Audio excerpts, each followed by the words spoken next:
Meron pong statement ngayon si Vice President Duterte. Ang sabi po niya, ilabas din siguro nila yung travels ng mga members ng House of Representatives bago sila magtuturo ng mga tao na constant travel. As Deputy Speaker po, how will you reply to that statement? Agree ako. Lahat tayo. Maglabasan tayo ng travel. May dalawang klaseng travel, ha? Official travel at personal travel. Yung personal travel, hindi binabayaran ng gobyerno. Official travel, binabayaran ng gobyerno. Personal travel, nandyan sa leave mo. 'Di ba? Sa personal na oras mo. Kasi siyempre, lahat tayo may katungkulan tayong may oras na nandyan sa opisina. May official, may personal travel.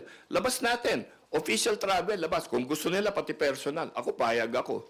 Pero, wala naman sigurong natatakot yan. Dito sa Congress. Well, dito naman lahat, nakikita nyo. So, kung meron man nagbabiyahe, yun, sasabihin ko lang, sige, labas natin lahat. Official travel, labas natin lahat. O, tapos, ihambing natin yon sa actual travel.